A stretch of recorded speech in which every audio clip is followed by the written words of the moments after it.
wait. And it says that we have started. So we'll give that a couple of minutes and see what we can find out here. And I'm going to type in the chat room.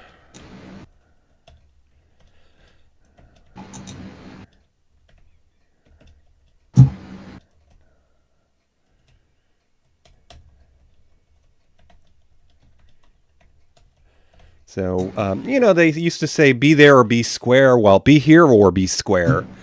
Right. So we shall see who is kicking the tires. I understand that Tommy Hash Browns should be joining us tonight. And let me just send a little message to say, where the H are you? Hello. Let's see. Doop-a-doop-a-doo. Looking up the Secret Handshake Club. Let's see. Joining us tonight.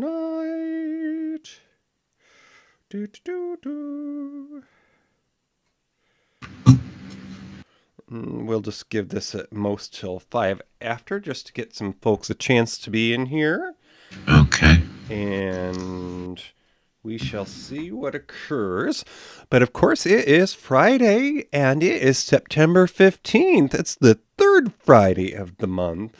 And in case you fell asleep at your desk and you didn't know that school was dismissed, we've come back. And, in a few minutes, we will catch up with our senior showgirl and, we'll talk about whether or not the landlord changed the locks, because that's always a concern when you do a show on a budget.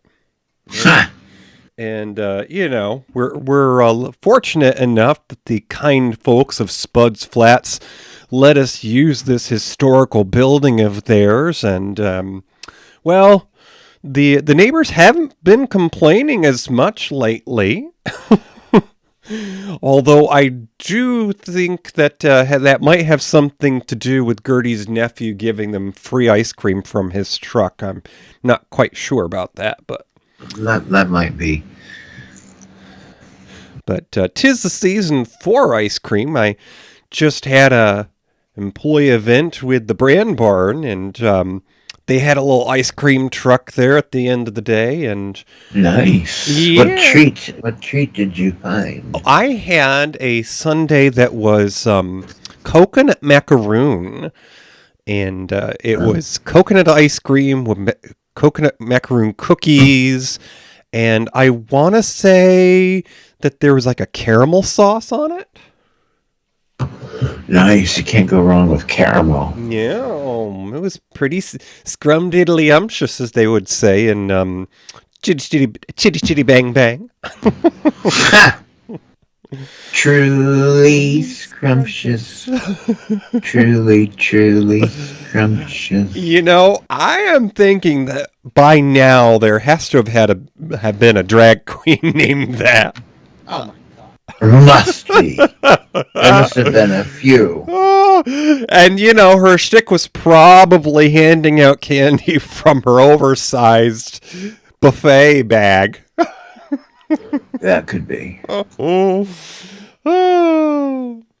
So, on that note, we do have an engagement for our pre-Halloween Gay Crima episode, and if you want to hear more about that, just check out the latest episode of the Shy Life podcast.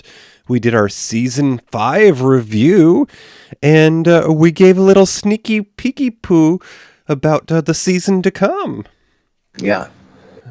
By the way, I just got on the YouTube, and we are live. Well, awesome sauce. I guess perhaps everyone who is going to be here has gotten here. Oh, look at Tommy Hash Browns is in the chat room.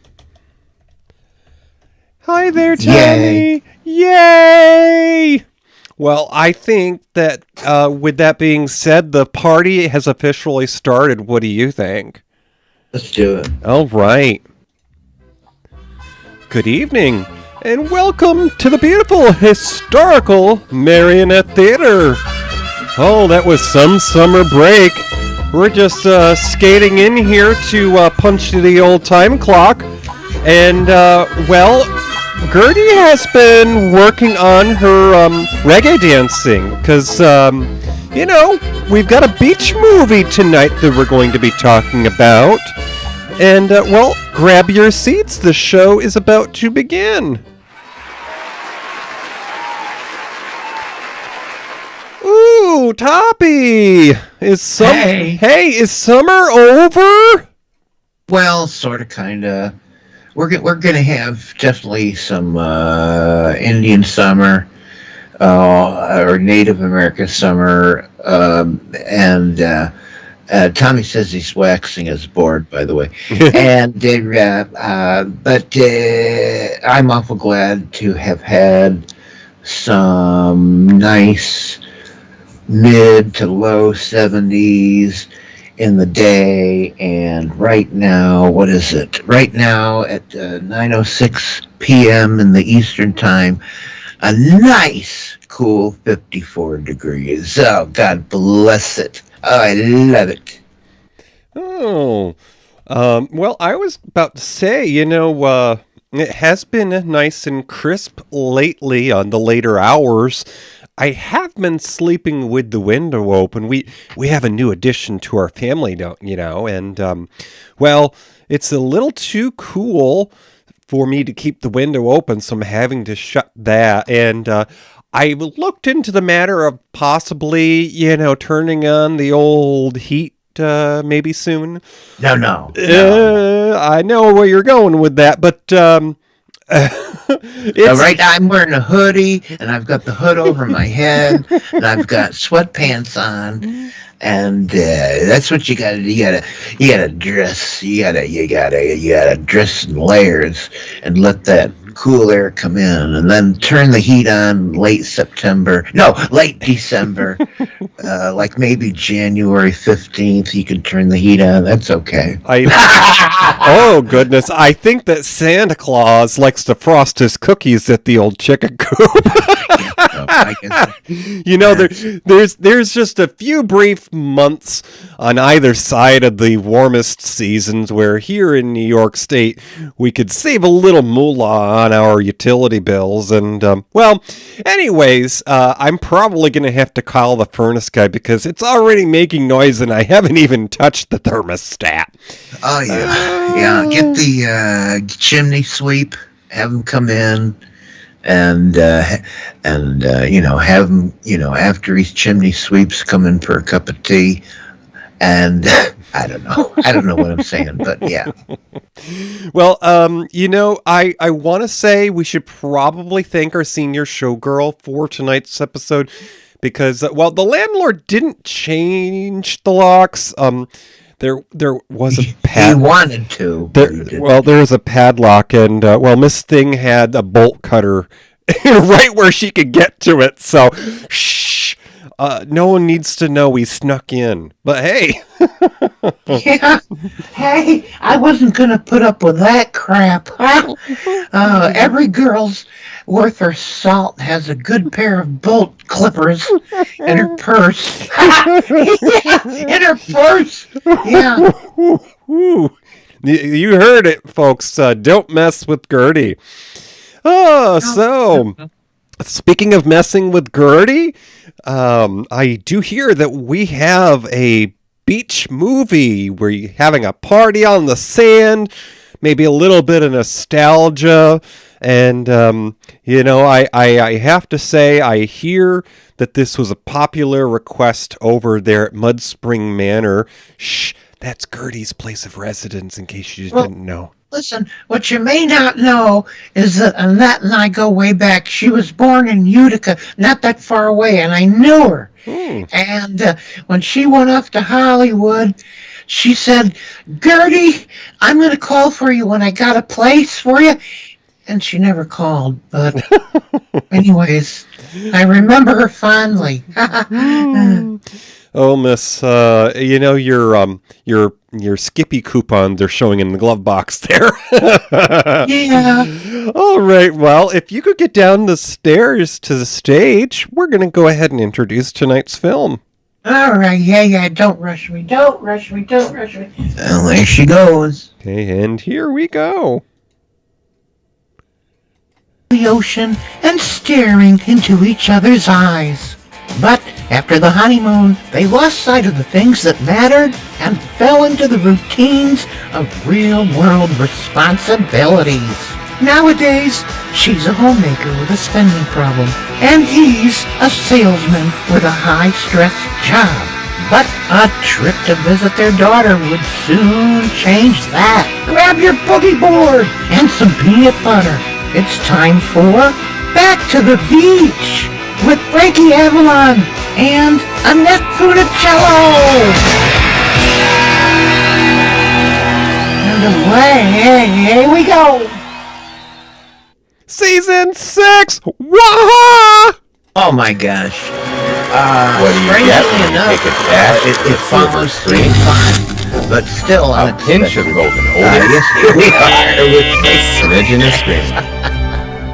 It's time for Matinee Minutia with your hosts DJ and Toppie.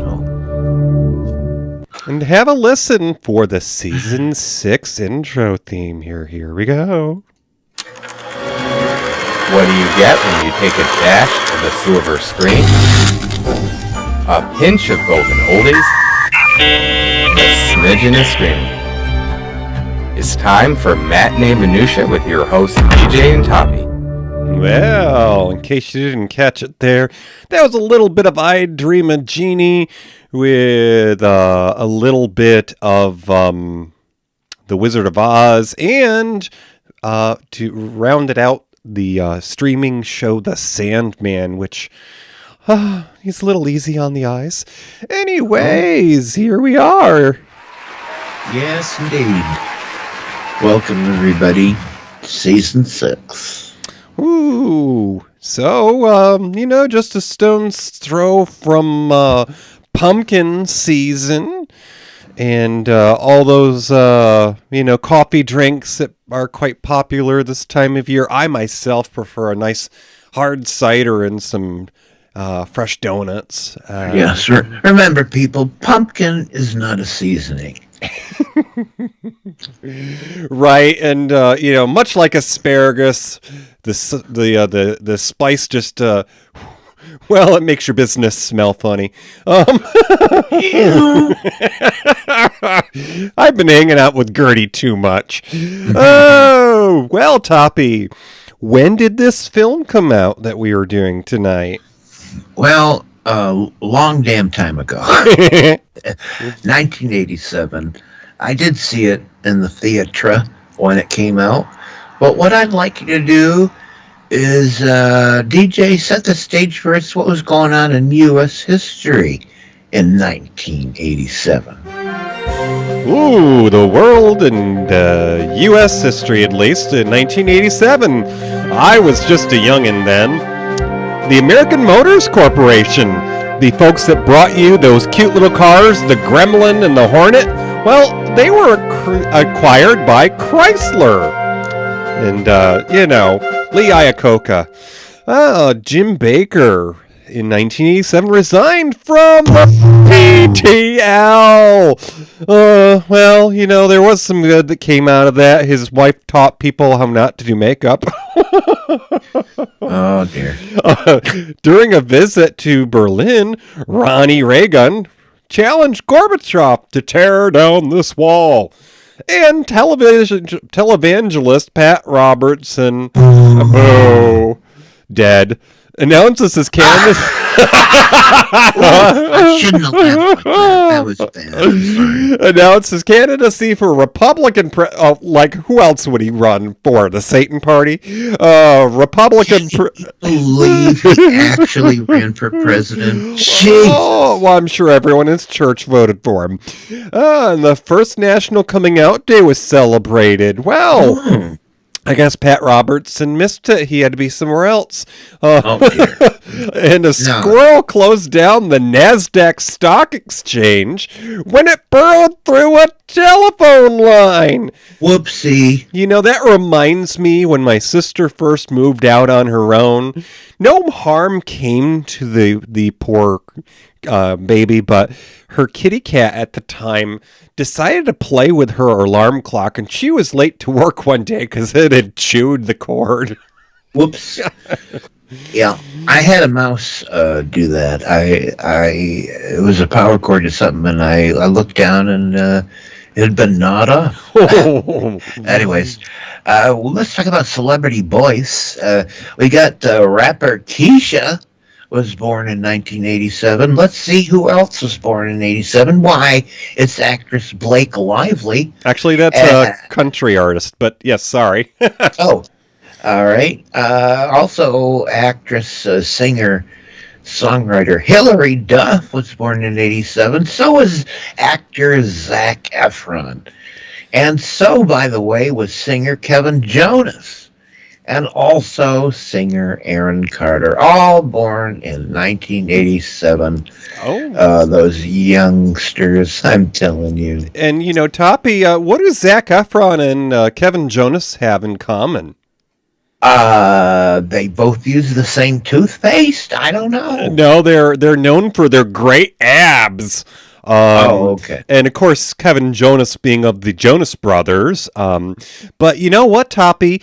One of the celebrities that you just mentioned actually has something in common with the star of tonight's film. Really? Zac Efron actually got his career started with the Mouse House at Disney.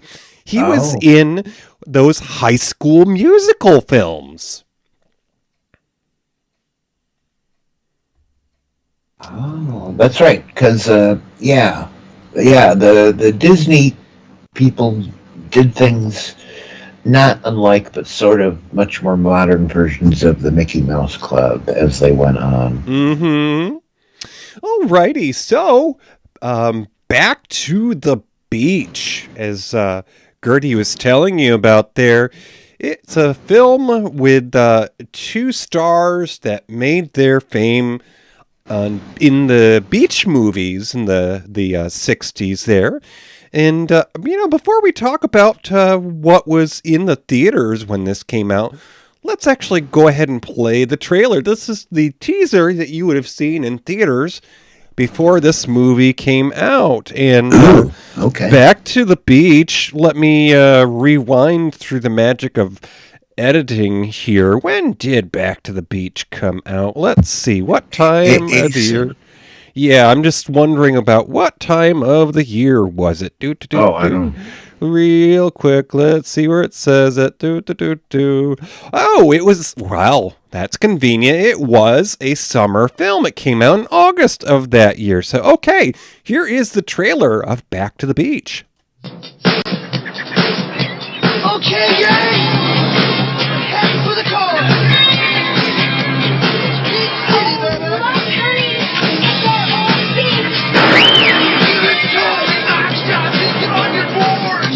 Frankie Avalon Annette Funicello are going to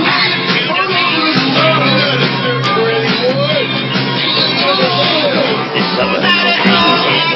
There's the long wood boards I used to ride. Yeah, I feel like riding around in a coffee table. Right now! What do you say we do some damage to my dad's American Express card?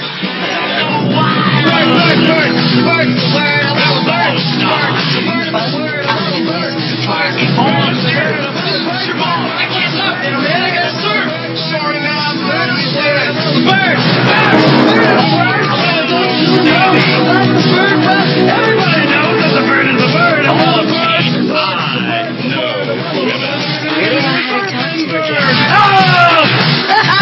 Frankie Avalon.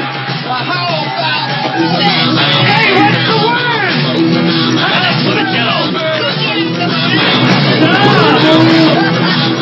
They should have finished just by Don Adelaide.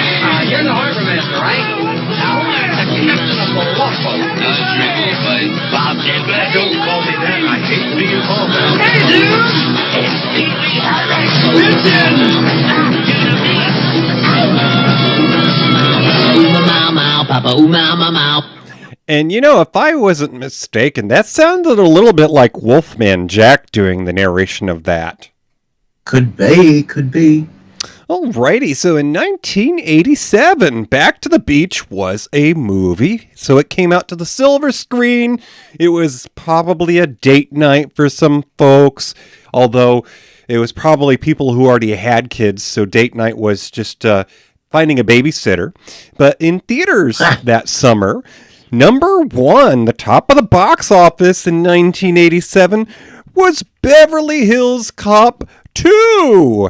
Of course, that had Eddie Murphy and Judge Reinhold. And following that up in the top of the box office, number 2 was Platoon with Forrest Whitaker and Charlie Sheen. Now, rewinding a moment, Beverly Hills Cop 2 brought in $153 million, and Platoon brought in $136. Now, I know what you're asking. I know what you're thinking. What's next on that list? Well, it's a cult classic, bringing in $156 million with Michael Douglas and Glenn Close. Fatal Attraction was in the top of the box office that year. All right, so we're down to $156 million.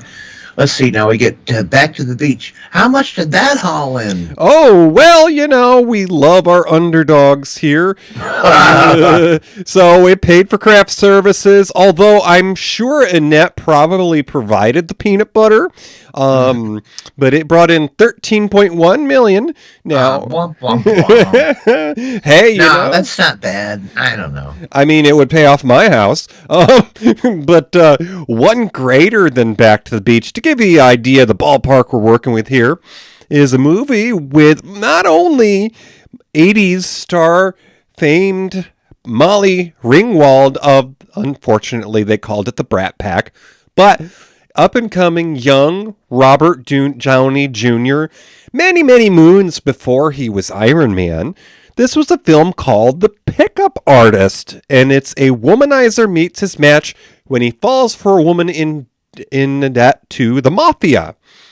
And that's actually a movie that I've been wanting to watch. I remember it being advertised when it was new, and it just kind of fell off my radar. But, I'm an odd duck, and I love things that I missed.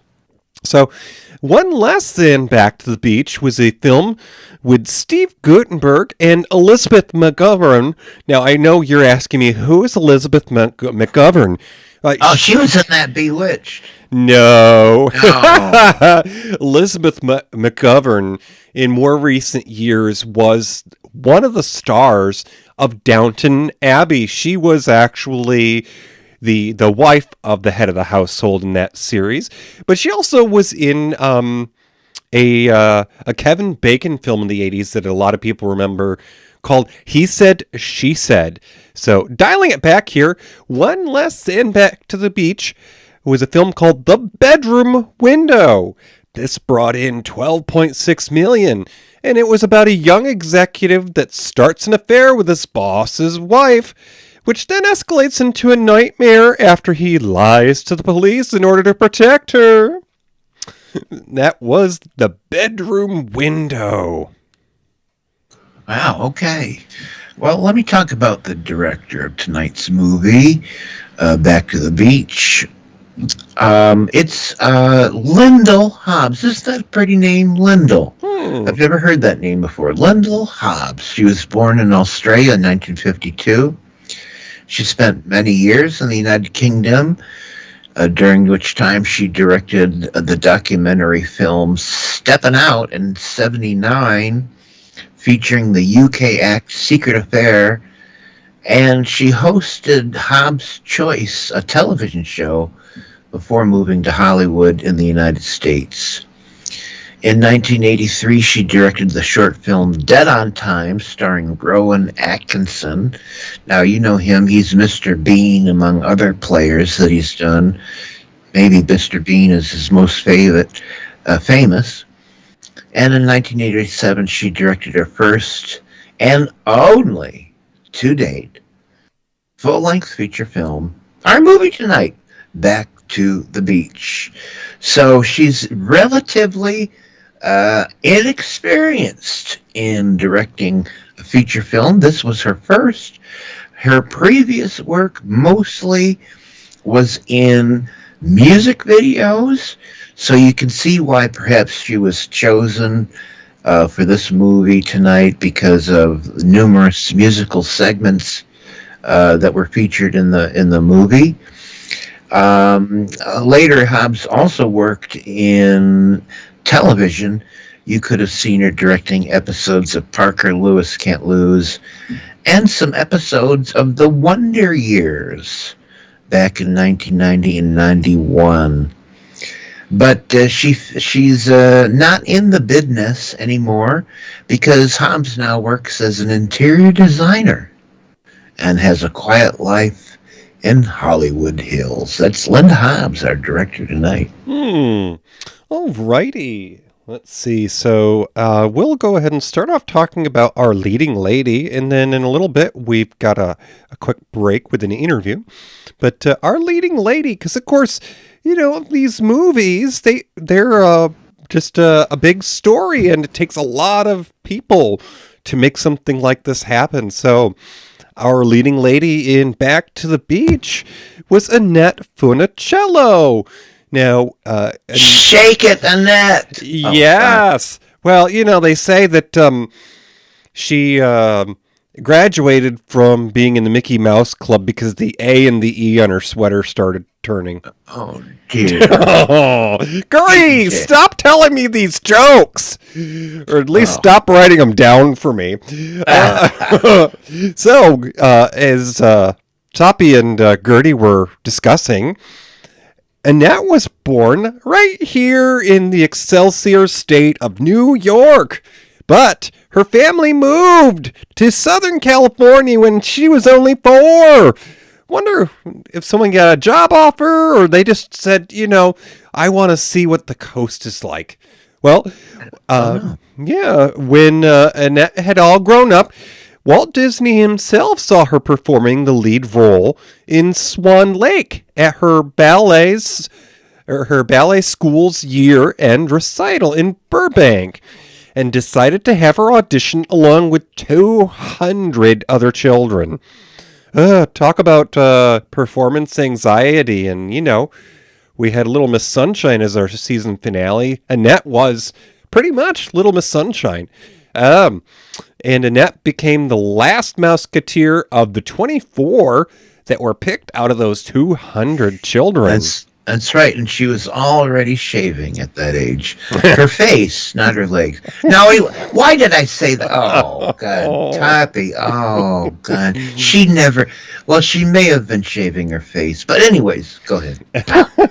Dear God. I think if you get into too much trouble, Gertie knows a guy. So at 16, Annette would appear in the then ABC, but more recently acquired by Disney, shorts, Further Adventures of Spin and Marty. And this was a boys' Western-style summer camp that was featured as part of the Mickey Mouse Club. And she would star in her own segment shortly thereafter, simply titled Annette, in 1958.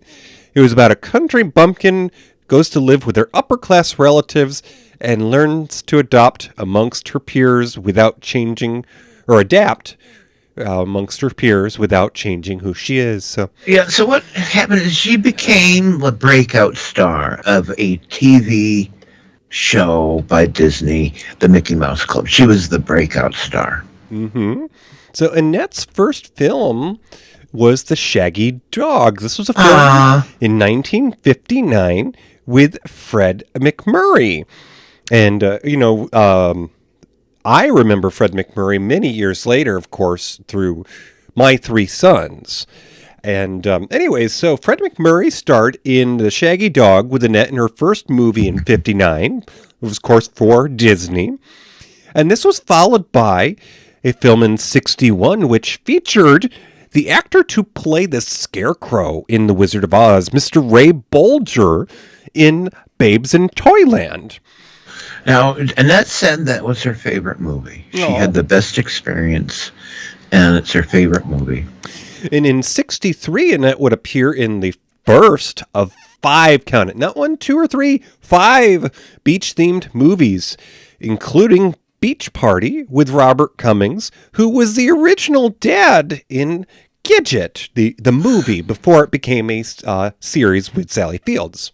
That's right. Now, legend has it, DJ, that I don't remember if Annette contacted Walt Disney or Walt Disney contacted Annette to assure her, but she may have sort of asked for permission. She said, Mr. Disney, you started my career, but I'm kind of looking to stretch. I'm growing up, and I want to be in movies that, certainly aren't Disney movies, and I'm a young adult, and there's suggestions of shenanigans and heavy petting.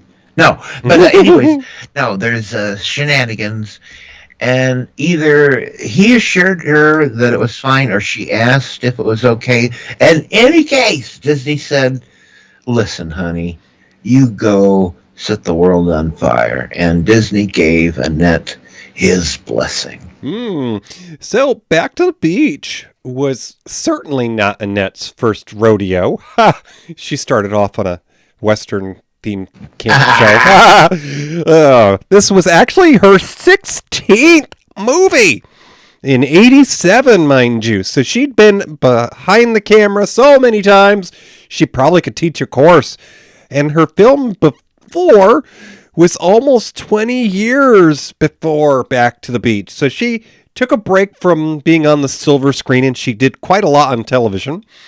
But her last film before Back to the Beach was a film with, and I can understand why this was the last movie. I'd probably take a break from it. What about it? It's a movie in 68 with the Monkees called Head. And what an unfortunate name. I know Disney approved of that. Oh. Been dead by then. Anyway, I do know a couple of ladies that had a thing for Davy Jones and the Monkees, and well, anyways, they wouldn't you say the Monkees were kind of a American attempt at the Beatles, but a spoof? Oh, absolutely. Yeah.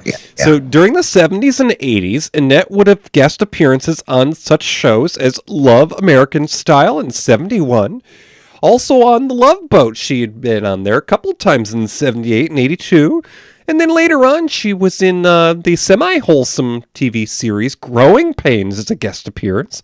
And then later on, she got to be on Full House. Our film tonight, sadly, it ended up being Annette's last feature-length film. Now, in the years that would follow, her health would begin to decline.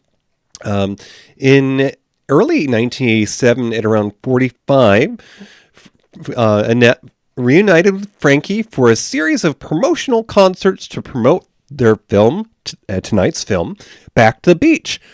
During this time, she started experiencing health problems and eventually was diagnosed with multiple sclerosis. Now, for the next 5 years, she concealed her illness, and in 1992, she publicly disclosed this to combat rumors that her impaired ability to walk was the result of alcoholism. In 93, she opened the Annette Funicello Fund for Neurological Disorders at the California Community Foundation. In more recent years, we lost Annette when she reached the age of 70, and due to her celebrated career with the Disney enterprise, upon her passing, the CEO of Disney, Bob Iger, spoke at her funeral and had the following to say: Annette was and always will be a cherished member of the Disney family, synonymous with the word Mouseketeer and a true Disney legend. She will forever hold a place in our hearts as one of Walt Disney's brightest stars, delighting an entire generation of baby boomers with her jubilant personality and endless talent. Annette was well known for being as beautiful inside as she was on the outside, and she faced her physical challenges with dignity, bravery, and grace. All of us at Disney join with family, friends, and fans around the world in celebrating her extraordinary life. So, Toppie, I do believe that we have reached about the halfway mark in the show. So we're going to step on over here and enjoy some things that maybe do or don't have little paper umbrellas. And, as Jessica Tandy once said, they put those things in there so that when it rains, it don't thin out the liquor. So, as we are one to do, we're going to enjoy an interview with our favorite Dallas morning personality. No kidding. Yes. Are you telling me? Is it her? Is it she? Are we going to hear her? From Texas, Tammy Bobby Wyant herself. Oh, Tammy! Here's an interview with Frankie and Annette and Dallas News host Bobby Wyant. Give a listen. I can't tell you all how much I have looked forward to this interview. I mean, this is, going back a little bit in time and coming up to the present. Now, I have to be perfectly honest with you. Some months ago, when I first heard about the picture, I thought, what can they possibly do? That's going to make people say, oh, terrific, wonderful. And then when I saw the film last night, it is such fun. And a great spoof, a great send-up. Good. Those are the comments that we like to hear. Frankie, all throughout the film, there are jokes on your title, The Big Kahuna. How did that originate? Well, the writer did it. I got the biggest kick out of it myself because everybody mispronounces it, and I keep trying to tell them what it's the Big Kahuna. They call me the big Carbola. It's Kahuna, and I thought it was really funny. The tough decision about that was not to overdo it, and I think that we have just enough places that we do. But that never occurred in any of the previous beach stories? No, the thing is this, Bobby, this film that the people will see is really not a sequel to our old pictures. This is a whole new kind of a film. That was the major problem why we couldn't make the picture that we wanted to make, is because we tried to do a reunion kind of a picture. And it was not really accepted by Hollywood until Paramount came up with really a concept which I thought was really clever about taking the reality of Annette Funicello and Frankie Avalon show them on the screen, singing Venus, showing her from the Mickey Mouse days, and then putting them in a situation that is fantasy and take the reality and go fantasy with it. So I thought it was clever.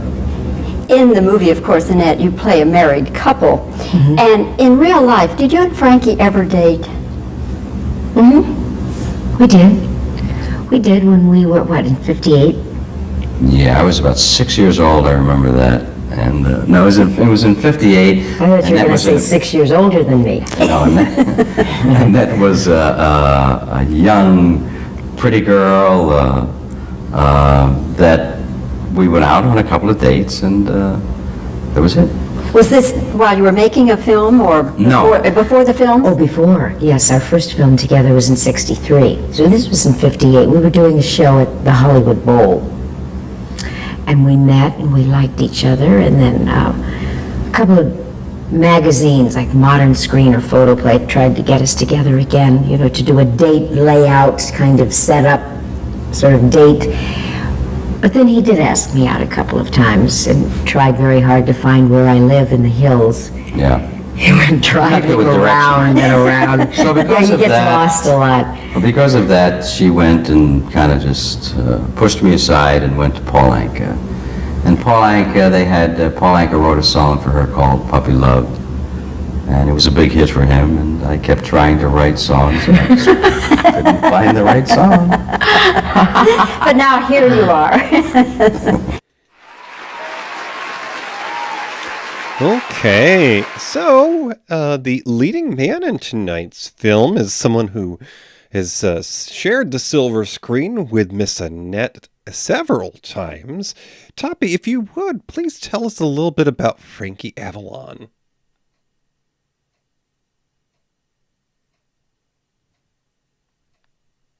You're muted, sir.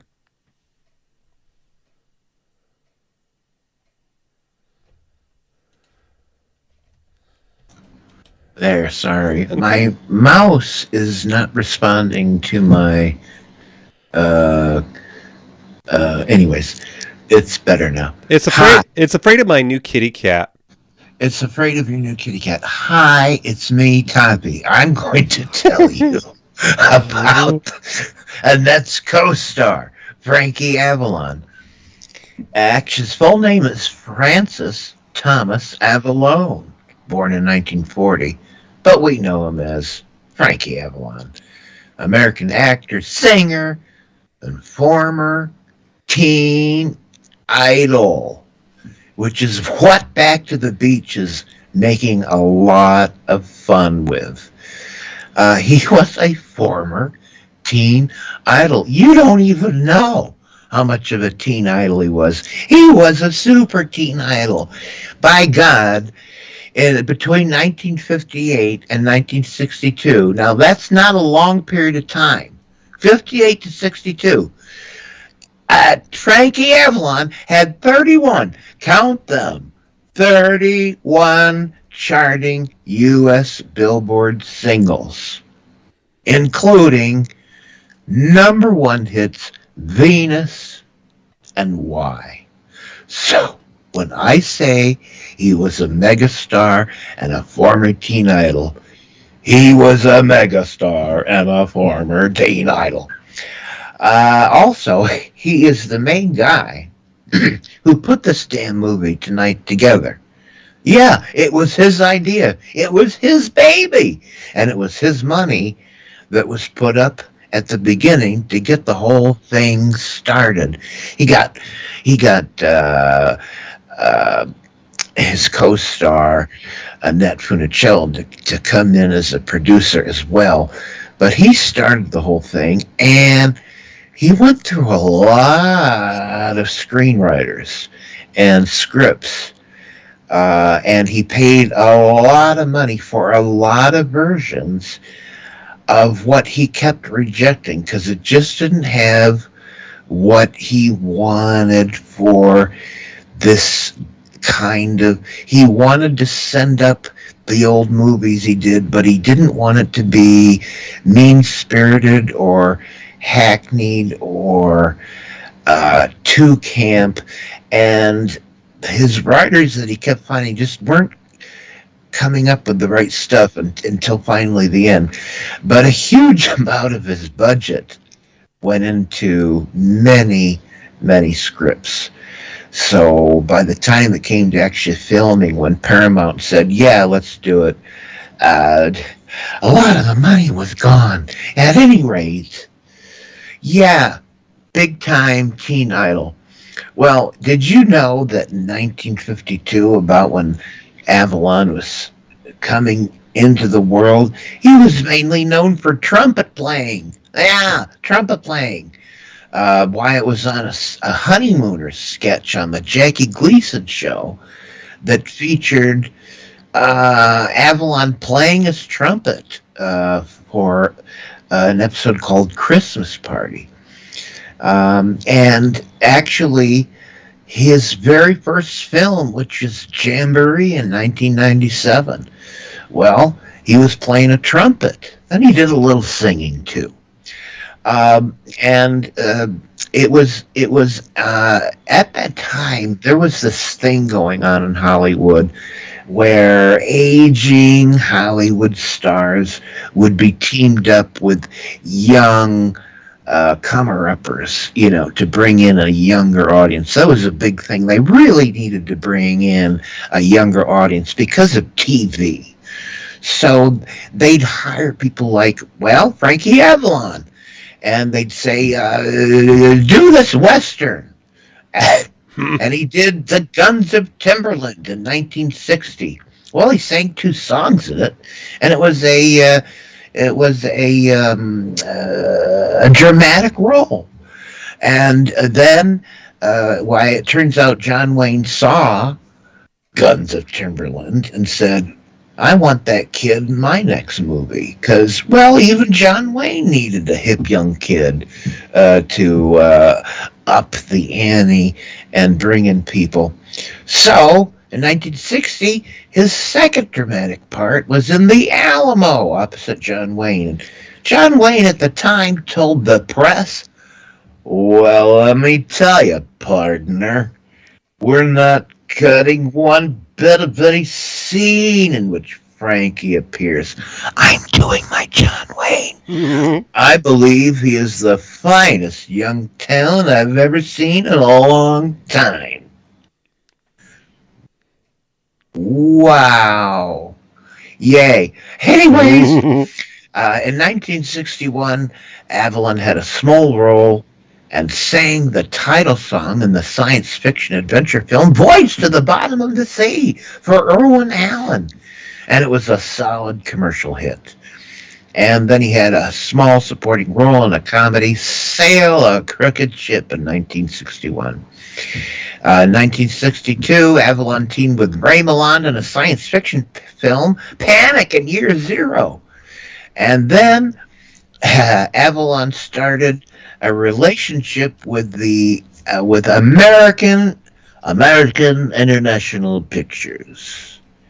Yes, American International Pictures are providing you tonight an evening of entertainment. He made a war film with Tab Hunter, Operation Bikini, and that started a long career with AIP, because guess what? They're the people who did all the Beach Party movies. Yeah.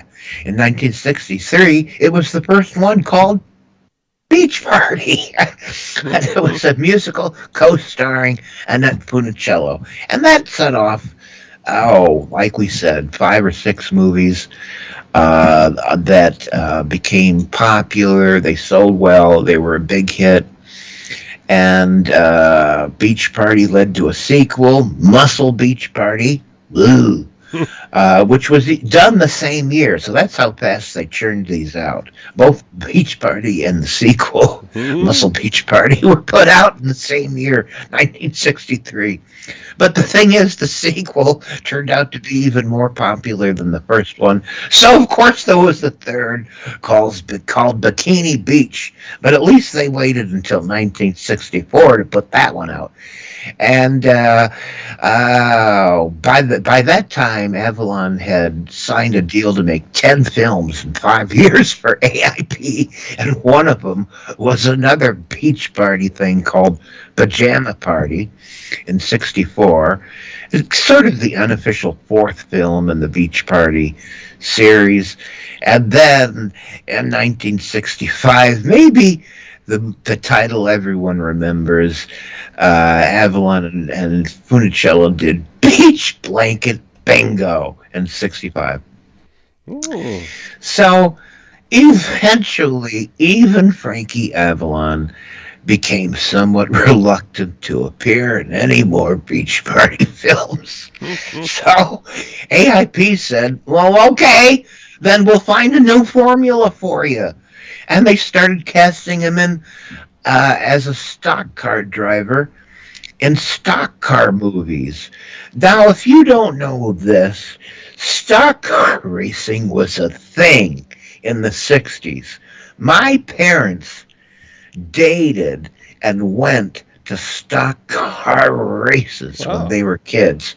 And God only knows what they did in the stands together. I don't know. Anyways, so it was a thing. I don't know. People drove around in their cars that they jazzed up, and I don't know what they did. They went around in a circle or something. But Frankie Avalon started in Fireball 500 in 1966. And basically, it was the beach movies with cars. Nowhere near the water. And Annette Funicello was in a couple of those. Anyways, of course, that whole thing was a bit of a flash in the pan. By 1967, Frankie Avalon was in something called The Million Eyes of Sumeru, and also he had a solid role in something called Skidoo, which was a comedy by the preeminent Otto Preminger. And then over in England, So he's hustling here. Over in England, he did The Haunted House of Horror in '68. And that movie pretty much wrapped up his film career. Because time went on, and he wasn't the hot young thing anymore, and his music career had kind of dried up. And anyways, so that was kind of it for a long time. Now in 1976, Frankie Avalon updated his song Venus with a new disco treatment when disco came in, and he was in the movie Grease, which was a big hit, and he did a whole number in that, and that introduced Avalon to a new generation of viewers. He did a few other things. He kept going along quietly. He was a serial killer in a movie called Blood Song in 1980. And then he got this idea of returning to beach party films with Annette Funicello. And he got it made finally in 1987. And it was a moderate success. In my opinion, a fun movie. And then after that, Avalon turned to marketing. He created a bunch of Frankie Avalon products, a line of health and cosmetic ads. He did look kind of eternally young, so why not? And he did the whole home shopping network thing. Finally, in the 1990 film Casino with Robert De Niro, he played himself in a small role. And much later, when reality TV came along, why, you would have seen Frankie Avalon in a reality show called You're the One That I Want. He was in American Idol. And most recently, just in 2021, Frankie Avalon performed on Dancing with the Stars. And that is his career. It wound down. But the entire time all of this was going on, Avalon was touring because there was a market out there for his old songs, and he was part of a very long-running concert tour with fellow 1960s teen idols Fabian and Bobby Rydell. And they all performed under the banner of Dick Fox's Golden Boys. And that is Frankie Avalon's career. Oh, I remember Fabian was the object of affection on Laverne and Shirley. Sure. Frankie Avalon did one guest stint on Happy Days. Alrighty, so we're going to talk about, someone very special. It's also a member of this cast. Very briefly, though, it's basically sort of a cameo. And I will give an honorable mention here just before this. The actress who played Frankie and Annette's grown-up daughter was played by Lori Loughlin, and some of you may know her from the Full House series. She was Danny Tanner's co-host on the morning show that they did on television, so she had a long-running role on the Full House series, which took place just a handful of years after Back to the Beach was done.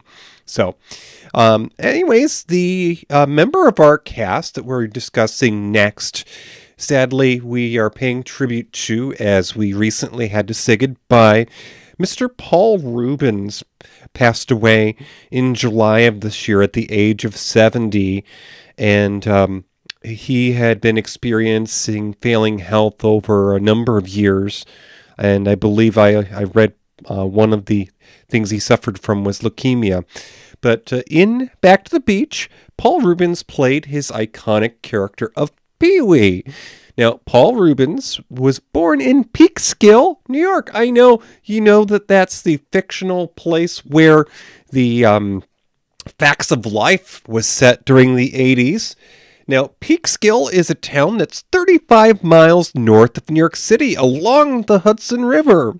So it's nowhere near Albany, but it's closer to Albany than, well, most of the Big Apple.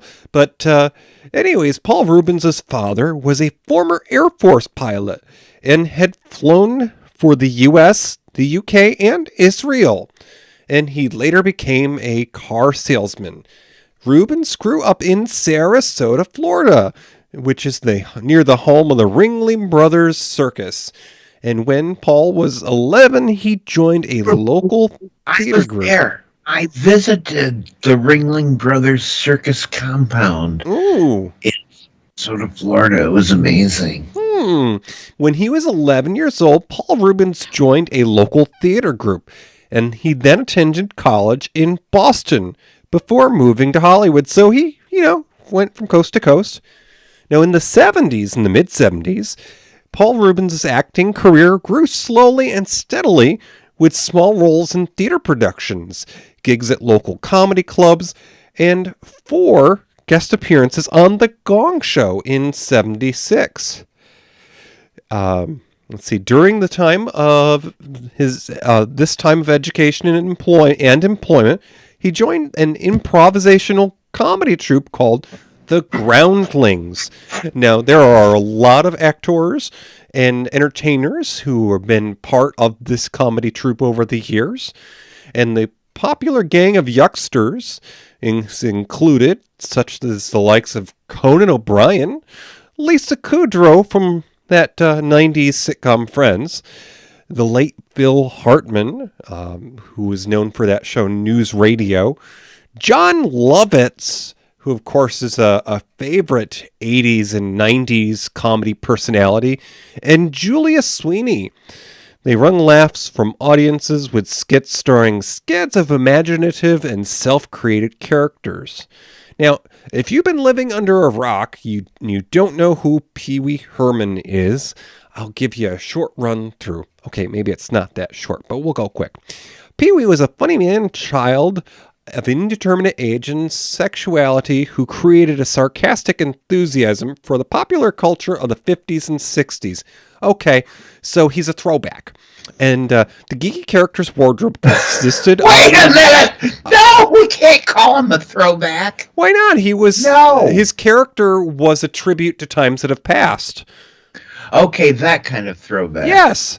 So the geeky character's wardrobe consisted of a gray suit and white short-sleeved shirt, accessorized with a red clip-on bow tie and white patent leather loafers. He wore his jet black hair military short with a defiant tuft in front, and he accentuated his lily white complexion with pink cheeks and red lipstick. Wow, read that 3 times fast.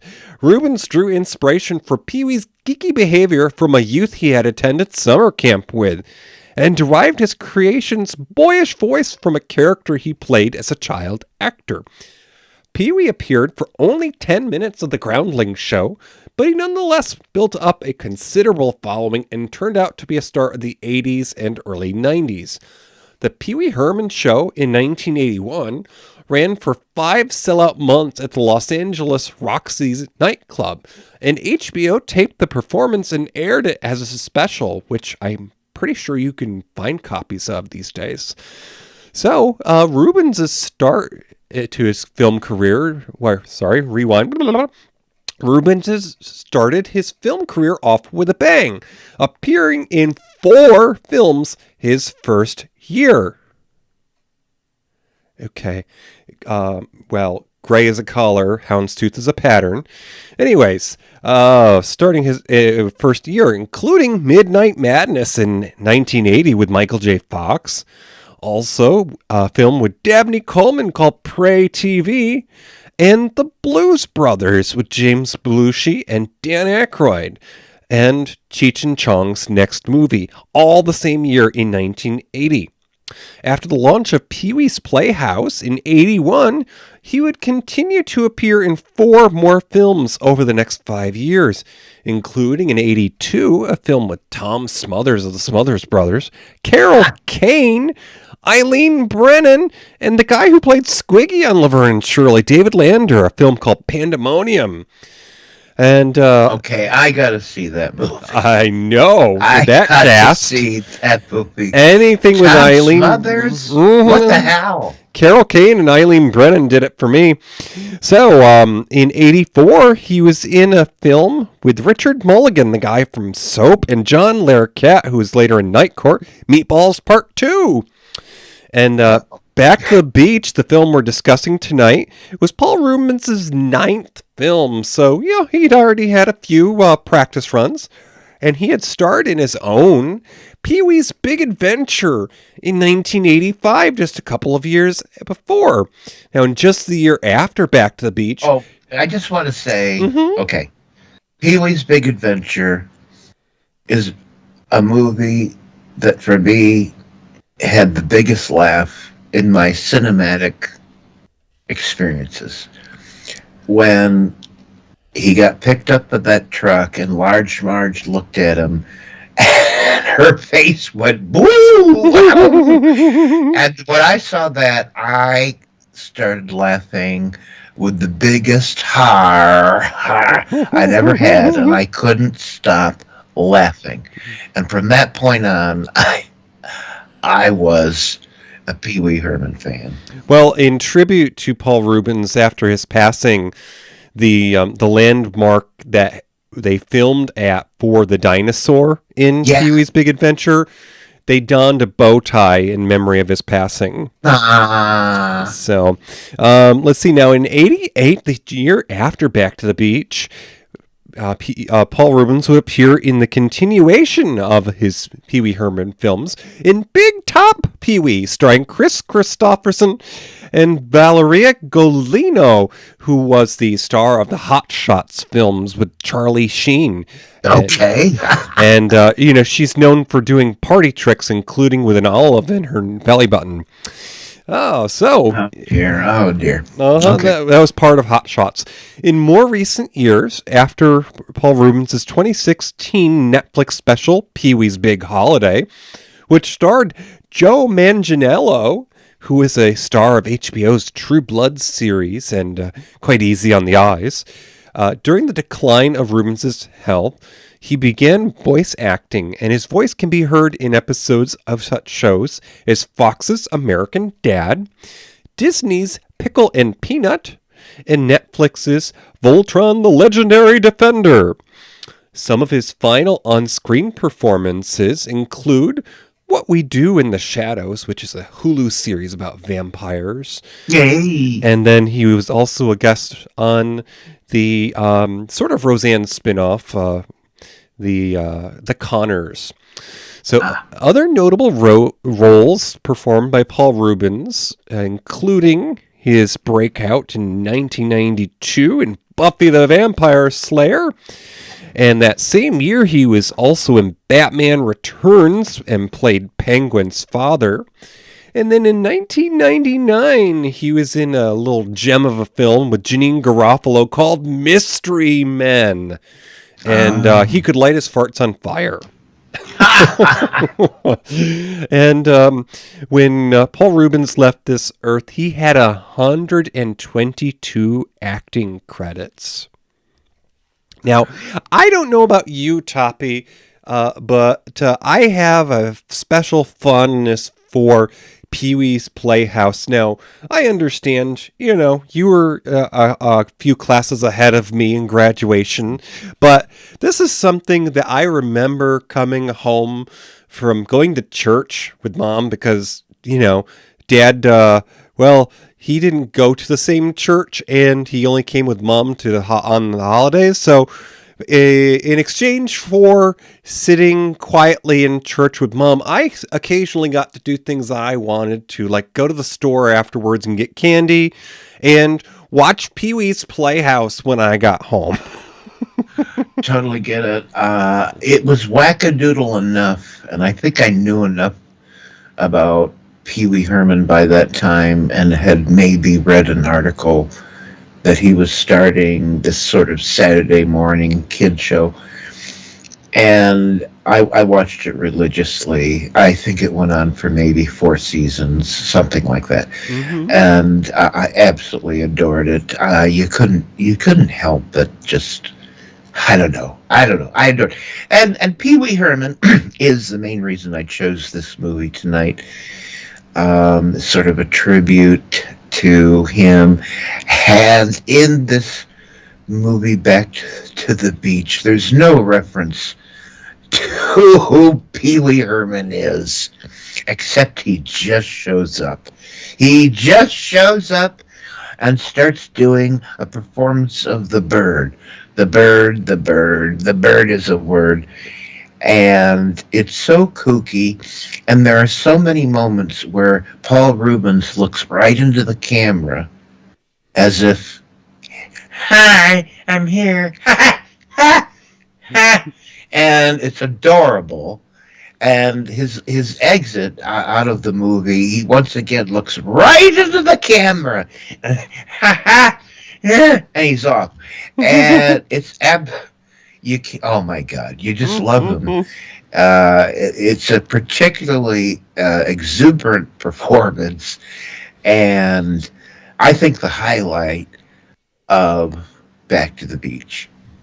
Yeah, so and it was straight out of the ending of Pee-wee's Playhouse, because he gets on, I guess it was a surfboard, but it was like a scooter. And he just rocketed off the scene. Yeah. and at the end of his segment in the movie, he's like blasted with lightning, and the last thing we see in the background is Pee-Wee Herman flying off. I think what are those boards called? Surfing boards. Surfing boards, yeah. Anyways, oh my goodness, he's adorable in that, and for me, kind of makes the movie. But the whole movie, on a whole, is so much fun. There's so much to play off of. Annette alone, her history with Disney and the beach movies, and then her long, I don't know how many years she was the spokesperson for Skippy Peanut Butter. And there she is in the movie making peanut butter sandwiches for everyone. And she plays the whole movie perfectly. She's basically the person she was back in the 60s. She seems completely innocent, and other than her terrible spending habit, is still pretty much the, peanut butter sandwich making mom and all around good gal that she was in all the beach movies. And she's absolutely phenomenal. She does a couple of numbers, as does Frankie, and they do one number together, and it's very endearing, and it evokes their movies perfectly, makes fun of them in a very good-natured way, and it's just all around a box of bonker crackers. And I love it. So, Toppie, there were quite a few people that had little parts in this film, just people sort of out in the background, but they actually were someone. Tell us about some of the people who had those little parts. Well, they were kind of retro people that were involved in movies or TV around the same time that the beach movies were coming out. So we saw people like Connie Stevens. She was an actress and singer from the 50s and 60s, and she played the herself basically as the woman who was kind of supposedly after Frankie Avalon and Annette's arch nemesis. But of course, they immediately became best friends. And then Stevie Ray Vaughan, super famous guitarist, played himself. There was a rock band from Los Angeles called Fishbone. They were in there. What a great turn they did. And they played themselves. But then we had like Don Adams from Get Smart. And he played like the person, the head honcho on the beach they had to get a permit from to do a night party. And Don Adams did all of his, get smart jokes. And then there was Barbara Billingsley, Tony Dow, and Jerry Mathers, all from Leave It to Beaver. They were all in there. Ed Burns from 77 Sunstrip Strip, an old TV show. And then, of course, we saw Bob Denver and Alan Hale Jr., both from Gilligan's Island. They were all sprinkled in there. And, whatever. It was great. Okay, Toppie. So we have reached the part of the show where we talk about things you might enjoy if you like Back to the Beach. Oh, let me just say also, Sure. because Crone in the chat room mentioned something. She says, I spent some time binge watching the Pee-wee collection of Letterman appearances, and yeah, I wouldn't miss those because Letterman had a lot to do with propelling Pee-wee Herman forward on many appearances, and they are weird. They are weird appearances. And David Letterman legitimately is looking at Pee-wee Herman and legitimately seems to be thinking, who the heck are you? And what is your deal? And he's obviously amused and perplexed by Pee-wee Herman. Anyways, on YouTube, you can find all those great appearances of Pee-wee Herman on Letterman, and they're not to be missed. One could say that Paul Reubens was before his time with this character, Pee-wee Herman, because certainly with the growing culture that we have of being shut-ins and avoiding human contact, we're certainly ripe to be growing us a bumper crop of man-childs. Kind of. Yeah. Oh, so, okay. So, as we make our way out toward the lobby here, please make sure to pick up all of your goodies and your wrappers, your popcorn boxes, and we're going to talk about what's left over, what's left behind, what you might enjoy if you liked Back to the Beach. And if you haven't seen, for goodness sakes, look for a copy. It's out there. So I'm going to recommend a film from a handful of years after Back to the Beach, and this is just sort of inspired by the wholesome image that Frankie and Annette had in their beach movies. So this is a film from 1990. It's actually a John Waters film, so some of you might know where I'm going with this, starring Johnny Depp and Ricky Lake. In 1950s Baltimore, a bad boy with a heart of gold wins the love of a good girl whose boyfriend sets out for revenge. I'm recommending that you watch Cry Baby from 1990. Excellent choice. I'm recommending, Jeepers, if you can, if you're interested, go catch one of those old beach movies. I'm going to recommend Bikini Beach from 1964. It's probably one of the best they did. Annette Funicello and Frankie Avalon. It's all sand, surf, and teenage romance and goofiness. But oddly enough, DJ, I also chose a John Waters movie. But I selected Hairspray as a movie that if you enjoyed tonight's movie, you're probably going to enjoy 1988's Hairspray, comedy film written and directed by John Waters about a self-proclaimed pleasantly plump teenager, Tracy Turnblad, as she pursues stardom as a dancer on a local Baltimore TV show. And she rallies against racial segregation. And I can only wonder, TJ, our director tonight, what was her name? She had that pretty name. Lyndall Hobbs. Mm-hmm. Okay, she was inexperienced, and she did okay with this movie. I have to wonder, DJ, what this movie would have been like if they had given it to John Waters to direct. Mm-hmm. Yeah, it would have been quite different. boy, I'm just like, wow, that would have been awesome. At any rate, we have reached the end. Yeah. PJ, so. And, for what it's worth, if you haven't checked out Back to the Beach, and you might have seen some of the Frankie and Annette movies, either with your folks or your grandparents, hubby actually put it best, I think, when he said that the part he enjoyed the most about Annette's appearance in this film was that she got to have a modern interpretation to the characters that she played, where she wasn't completely naive and she had some ideas on getting even with the boys and how to make the man want to make up with you. Well, that's true. She did have a more modern take on it.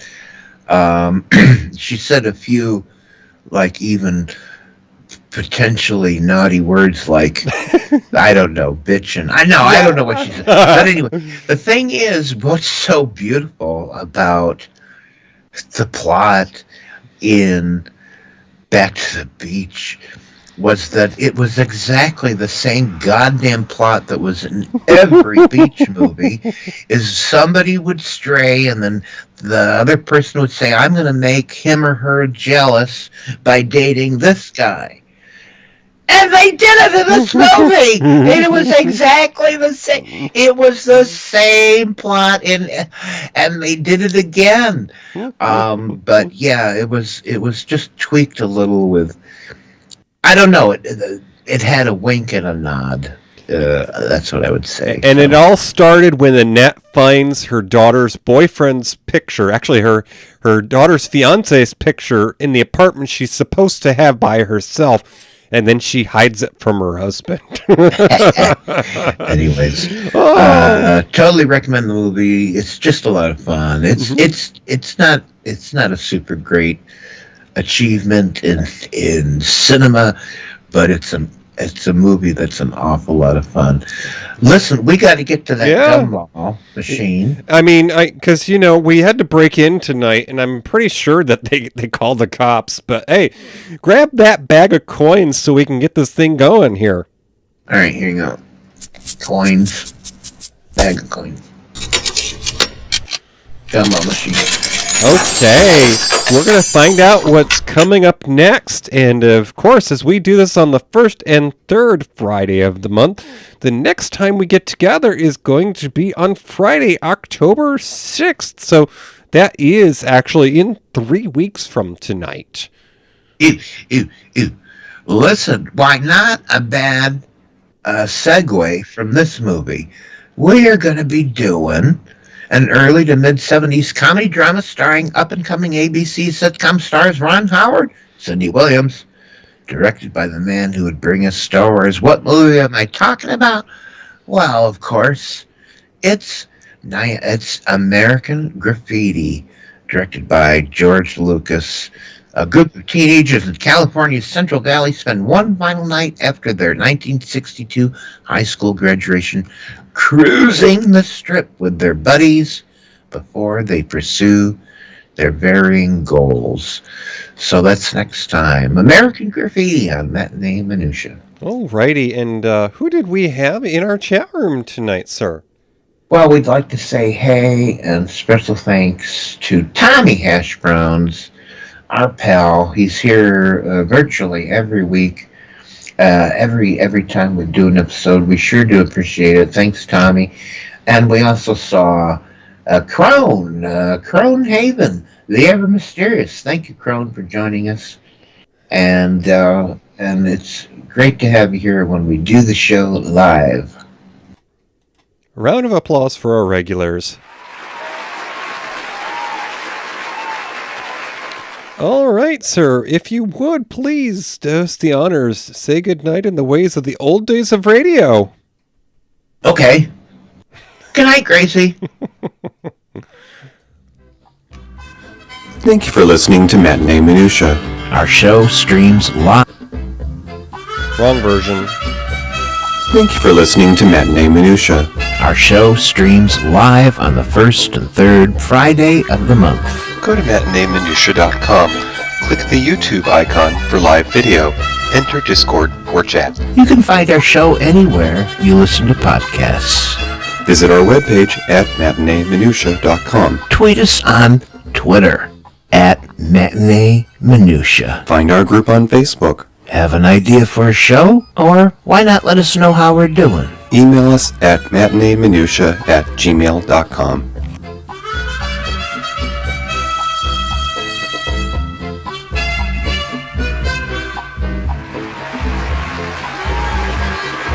Yay! Season 6! All right, we will see you on Friday, October 6th. Maybe. Maybe. Stopping the recording, and I'm gonna go over here and hit. Good night. Have a good weekend.